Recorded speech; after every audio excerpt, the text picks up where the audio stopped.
A new book is shaking the very foundations of thought on the causes of poverty and underachievement. It strikes home particularly hard in America, where group ethnic and racial identity are strong. In The Economics and Politics of Race, Dr. Thomas Sowell says that Chinese, Jews, and Japanese are overachievers, and blacks, Puerto Ricans, and Mexicans are underachievers. And it's all due to culture. I'm Tony Brown. In a moment, the ethnic flaw.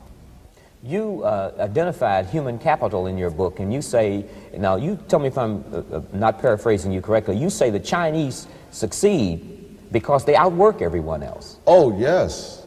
Is it that simple? In a sense, yes.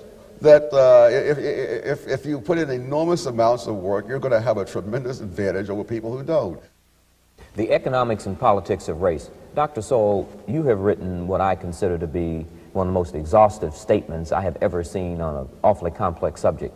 I'm really not sure that I understand it that thoroughly, so let me begin by trying to get some general understanding. Are you saying that in a culturally pluralistic society such as America, are you saying that the variable in success or lack of success is the culture of the particular group? Yes, that's exactly what I'm saying. And I'm saying it not only for the United States, but in terms of the studies of various other countries around the world, the same thing seems to be true. You not only find the same group having the same characteristics in country after the country. That is, the Germans produced the first pianos in Australia. They created the piano industry in the United States. They built the first pianos in England. They built the first pianos in Russia.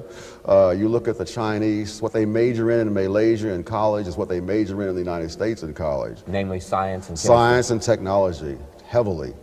And this follows the group around the world. So the notion that the group is a creature of society, that society has shaped the group, just will not stand up to the facts. If you say that culture is the variable in success, which means conversely, culture is the variable in failure, and you cite the phenomenal achievement of West Indians, which is the largest black immigrant group in the United States. Yes. Their phenomenal success in the United States, I think they earn about, second generation earns about 15% more average than the average American. Than the average American. But they don't do well in their own native countries, and they don't do well in England. Now, if culture is the variable, why is that a fact? I guess you'd have a selective migration coming into this. That's also true of other groups, by the way. The Chinese are prosperous everywhere in the world except China.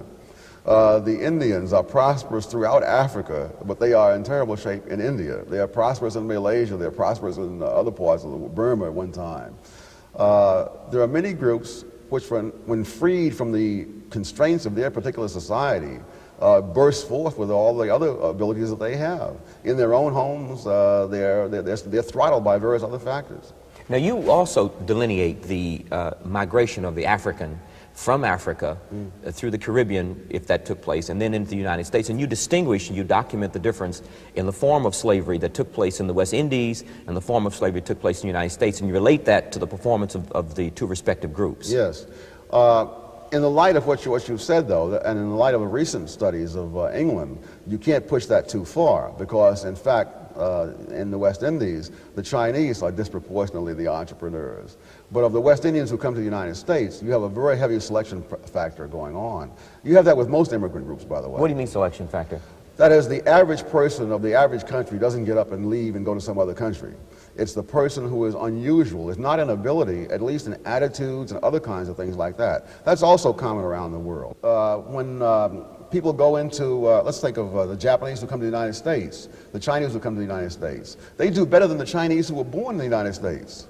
Whites who come to the United States do better than whites who were born in the United States. Isn't that true of all immigrants as compared to native-born Americans? Yes, and compared to people of the same ethnic background. So that's true in Canada and in Britain. White immigrants to Canada do better than white Canadians. White immigrants to Britain do better than white Britons. So you have a very heavy selection factor going on. Okay, now after we've all settled here for a generation or two, and we are all what we call America, which is a culturally pluralistic society, different cultures living side by side, we then have kind of shaken all that immigrant edge off, haven't we? Not really, not really. Because second and third generation, well, second generation West Indians, as you point out, keep on going up the ladder. These things last varying amounts of time. Sometimes they last for centuries. You have groups, for example, like the Germans who settled in Russia. They settled there for 100 years. They left Russia the same people they were when they came there. Many of them still didn't speak Russian. They continued the German that they'd already had. The habits were completely German. And they came to the United States, they were completely German. And they settled out in the far west, Nebraska, the Dakotas, and so on, and have a pattern of life that came straight out of Germany as if they had never been in Russia.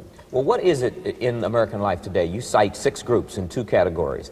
You cite Jews, Chinese, and Japanese as overachieving groups.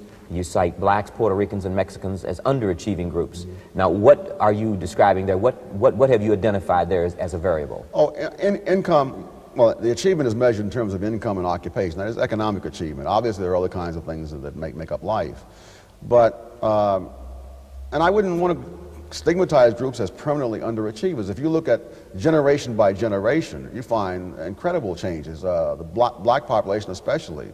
The change in occupations of blacks between the 1920s and the 1950s is just phenomenal. So that what we're watching are people who, for cultural reasons and historical reasons, begin behind a certain level and have not closed the gap. It's like a relay race. You don't say that the runner is a bad runner because he hasn't closed the gap when he started 50 yards behind. If he's 40 yards behind now, we don't call him a failure. We say he's made up 10 yards. Well, I'm sure you do know the conventional wisdom in America is that every immigrant group to this country, with the exception of blacks, has closed the gap.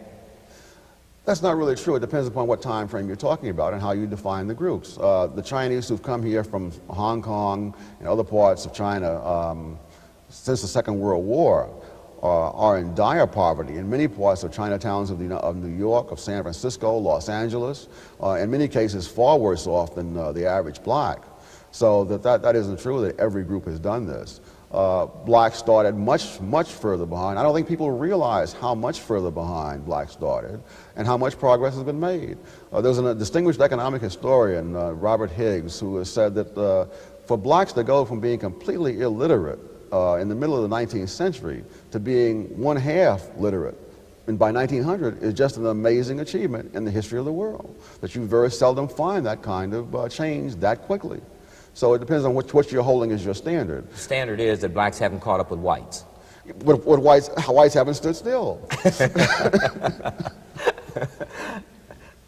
You make another point in terms of intra-black relations, and that is, you say, affirmative action for the most part has really benefited blacks who really didn't need affirmative action. Affirmative action is a great way for black PhDs to get endowed chairs. It's a terrible way for some kid in the South Bronx to try to get his first job.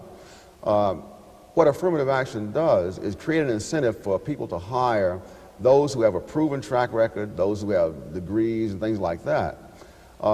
It makes it more dangerous for the employer to hire an untrained person with no track record, because if he has to fire that person, then he's letting himself in for legal trouble. Whereas you can hire a white of very doubtful qualifications, and if he doesn't work out, throw him out in the street the next week. You hire blacks of doubtful qualifications and throw them out in the street the next week, and you've got the NAACP, you've got the EEOC, you've got God knows who all to contend with. The employers have long ago figured this one out, and so they have not hired those blacks who are at all doubtful, either in terms of qualifications or simply not enough experience to know how good they are.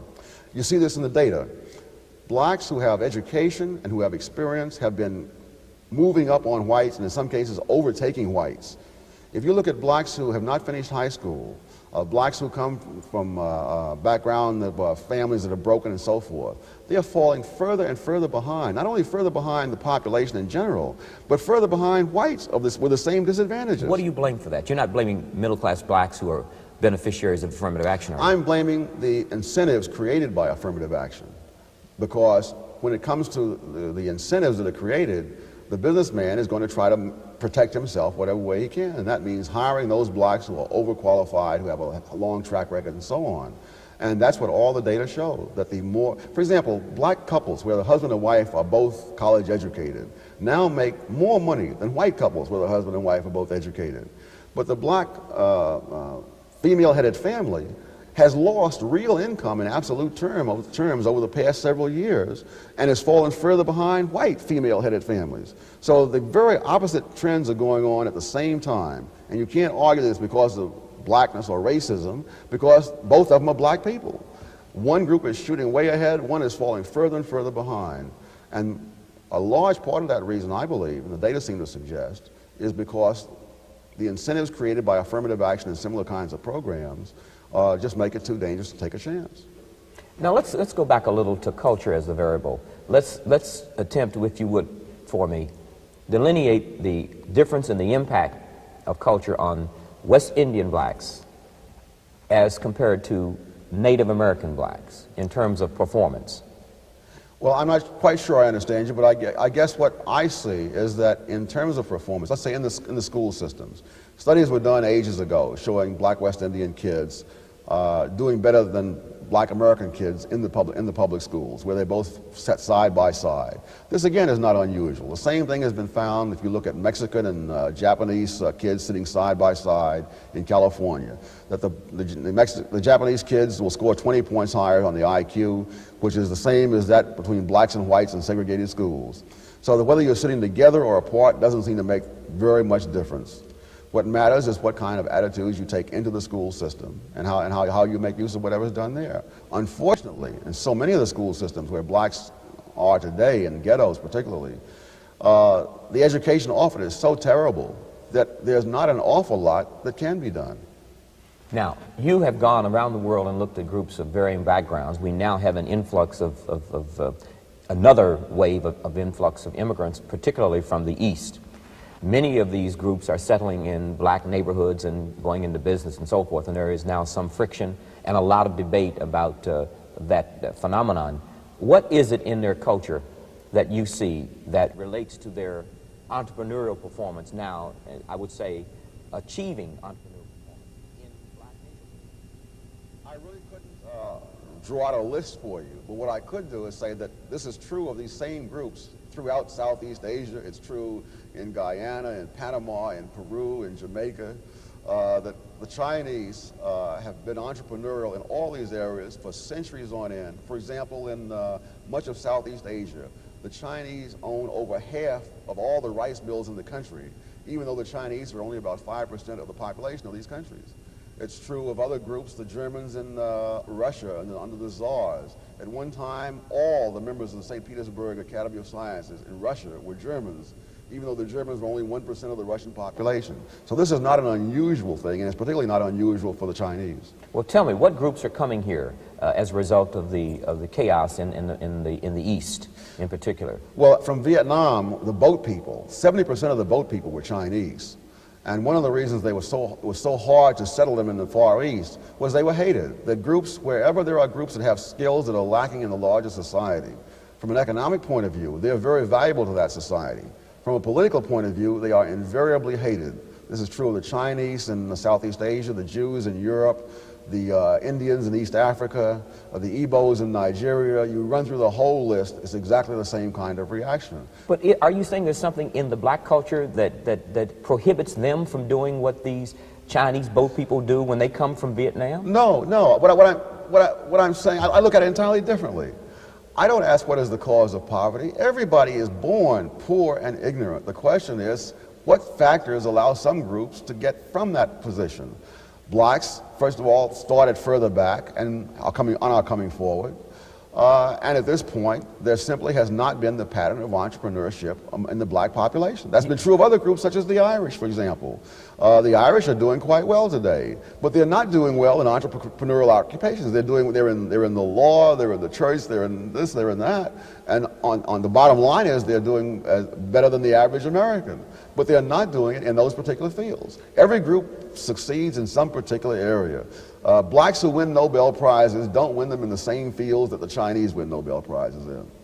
You identified human capital in your book, and you say, now you tell me if I'm not paraphrasing you correctly, you say the Chinese succeed because they outwork everyone else. Oh, yes.